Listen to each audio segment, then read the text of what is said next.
What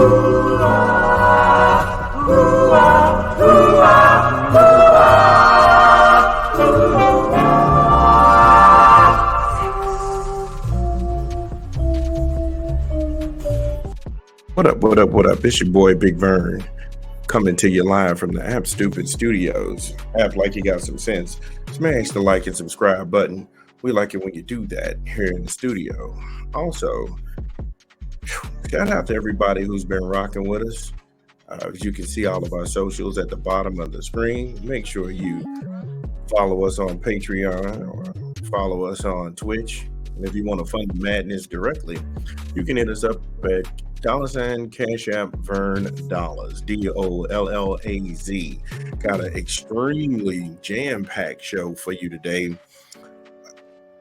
We got Iowa. They hire Western Michigan's head coach, Tim Lester, as the new offensive coordinator. You also have Tennessee and Virginia, the AGs. They file an antitrust suit against the NCAA over the NIL recruitment bans.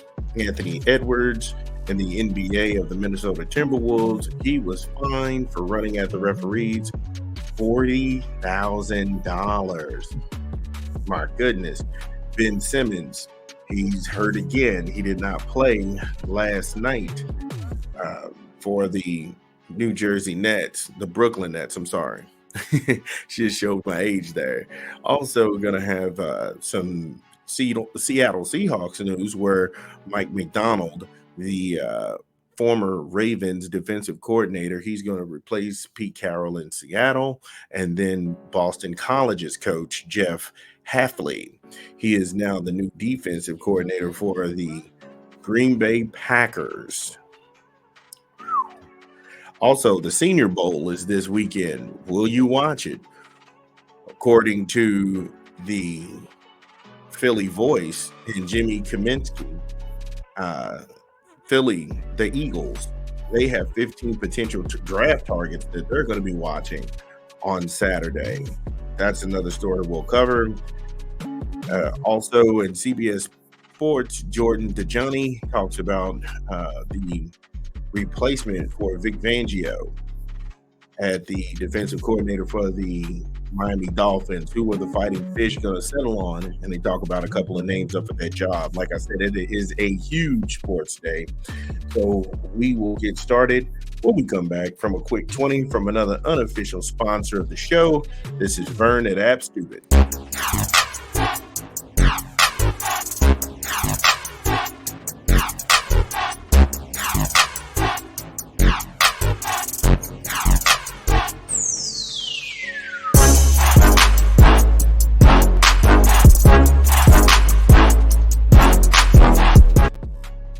Yes, Subway, eat fresh, refresh. Try any of the Subway Signature Series subs. Visit the good folks down at your local Subway or download the app, order online. Subway, eat fresh, refresh. So we're going to start in college football. Going to talk some Iowa football. Hawkeye fans, you just have Tim Lester as a new offensive coordinator. This comes by way of Yahoo Sports and Ryan Young. Almost 3 months later, Iowa finally has a new offensive coordinator. The Hawkeyes are hiring former Western Michigan coach Tim Lester. So you all are getting Tim Lester as an offensive coach. Now, is this an upgrade? I don't know. I don't know enough about Hawkeye football to know if this is an upgrade or not. However, Lester will he's going to go ahead and dethrone Mr. Brian Ferentz, the son of the head coach Kirk Ferentz, after he was dismissed by the athletic director last fall. So they got rid of this guy's son in hopes to go ahead and kind of get the offense going again. Now, Lester spent 6 seasons at Western Michigan, though he was fired after the 2022 campaign where he went 37-32. And 3 bowl games. So, now I know the Big Ten is a rough and tough tumble conference, and I know Western Michigan isn't in the Big Ten, but Western Michigan, they play some quasi Big Ten teams, And sometimes it's hard to get a victory against the Michigan, the Ohio States, and the Michigan States. I get that. However, 37-32, is that enough to get you a job anywhere? That just seems to me like we're rewarding mediocrity at best. And then I really don't give too much credence to the bowl games unless they're the bowl games after January, the four major ones that actually produce the national championship. I mean, the Duke Mayo Bowl, come on now, the Pinstripe Bowl. If you went and looked at the attendance to the Pinstripe Bowl this past year, that was sad. That was sad. New York City doesn't really value college football like that, especially for two teams playing that are not from the area. The attendance was shocking, and that's just me being kind. Anyway, he spent the last season as an offensive analyst for the Green Bay Packers. Lester has just one stint as a play caller at the Power 5 school. He took over as Syracuse coordinator, the offensive coordinator in 2014, and the team went 5-14 in 2015. So I don't even know if this is an upgrade. I mean, I wouldn't even interject that. And I know you have to be objective when you write these stories, but Ryan Young is not making the case for Iowa to be some sort of powerhouse. Because if you're saying he was doing the offensive play calling at Syracuse, I can't tell you when Syracuse was ever a football powerhouse. And that was the last time Donovan McNabb was there. And he wasn't there when he was there. The Hawkeyes have had one of the worst offenses in the country the past 3 seasons. They finished dead last in yards per game last season and better than only Kent State in points per game. Prince's struggles and offensive coordinators became a running joke in college football. He had his pay cut by $50,000. Now, let that sink in. They don't want to let this guy go because his dad is the head coach. And so we're not going to fire you. We're just going to go ahead and cut your salary by $50,000. And then we're going to make fun of you. What? Oh my God. Ahead of last season. And the school is putting in his contract that he had to reach 7 wins and oversee at least 25 points a game just to get the incentives and get that $50,000 back. Despite his struggles, Iowa went 10-4 last season and reached the Big Ten championship game for the second time in 3 years, though they only averaged 15.4 points a game. Now, I don't know how spoiled and how entitled some people are about football programs, but getting 10 wins in college football, that is an amazing stat. You have some teams that are more loaded and more renowned and have more name recognition than Iowa, and they can't get to a 10-win season. They can't get to a 10-win season, and they play in a premier conference.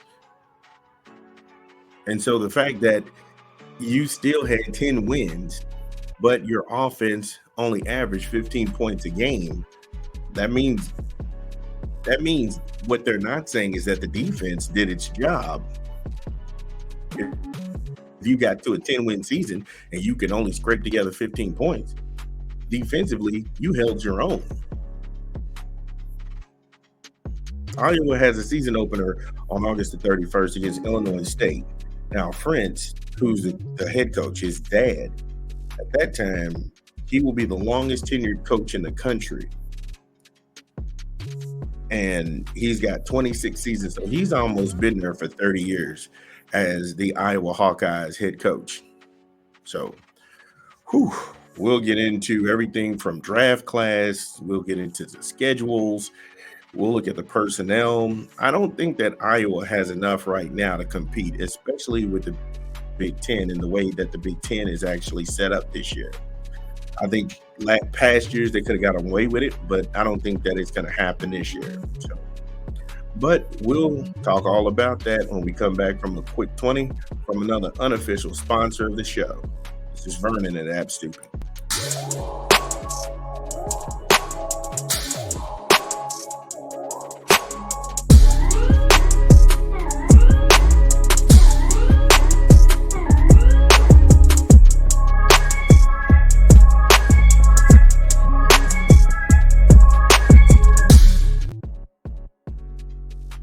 Yes, KFC, home of the 11 herbs and spices. Try the $20 fill up box or the $9 big box. Download the app or visit your good folks down at your local Kentucky Fried Chicken. Kentucky Fried Chicken. They used to say it was finger licking good. Okay. Kentucky Fried Chicken. So let's go look at who Iowa has coming in, you know, who they have coming to town. Now, 2407 has ranked them 37th overall in recruiting in 2024. So they have 7 4-star kids and 14 3-star kids.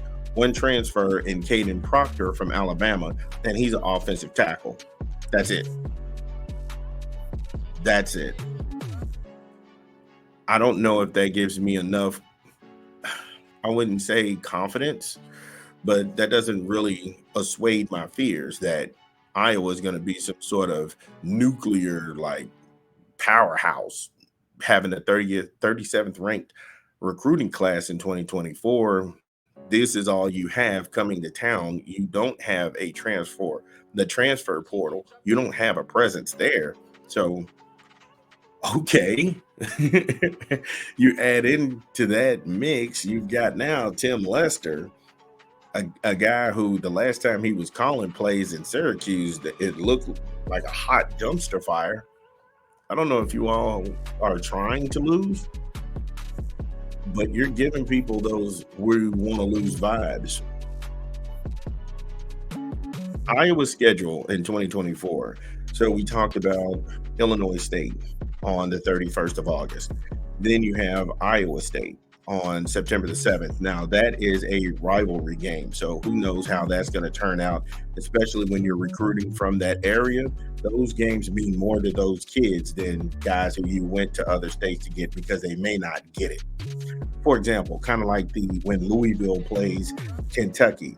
If there are a lot of kids from Louisville playing people from Kentucky who are not from the state of Kentucky, they don't get the rivalry. And the game means more to the kids who live here, so they play a little harder.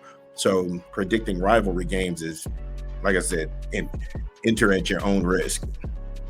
Then September the 14th at Troy, September the 21st. This is when the Big Ten schedule starts. So you have Minnesota, don't know how they're going to look. Then you run into Ohio State, with Jim Harbaugh going to LA. Now Ohio State is the assumed favorite to win the conference.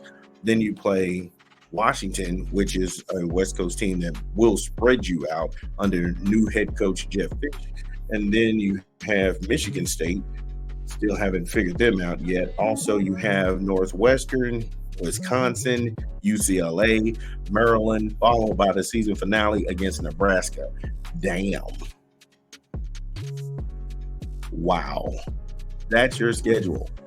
And if you've got Tim Lester calling these plays now from Western Michigan, I don't think that Iowa goes back. I don't think they go back to the Big Ten championship game because you don't have the players. You got to have players. You don't have the horses. And the schedule isn't doing you all any favors. Because after you get done playing Troy, do I think you can beat Minnesota? Yeah. But you just don't know. Minnesota might be on fire. And if you lose to Minnesota, you're talking about a 3-game skid. You're not going to beat Ohio State. You can get those delusions out of your mind. Washington, you're not going to beat them. They are too up and down. They're going to spread you out and they're going to take you downfield and make you look silly. Then you've got Michigan State. So, and that's another puzzle. So if you don't beat Minnesota, you're not going to win the next 4 games. You're not going to win the next 4 games. So I don't know. Iowa football, Hawkeye fans, how do you feel about it? I could be wrong. Is this where Ferentz, he finally goes ahead and he retires because the product is so bad on the field? I mean, you just saw that he had his son as the offensive coordinator, and instead of fire this guy, they made him a running joke, and then they took $50,000 from this guy. So what is it really going to take to get him fired? Like I said, let me know. This is Vernon at App Stupid. We'll be back. We just keep on moving along.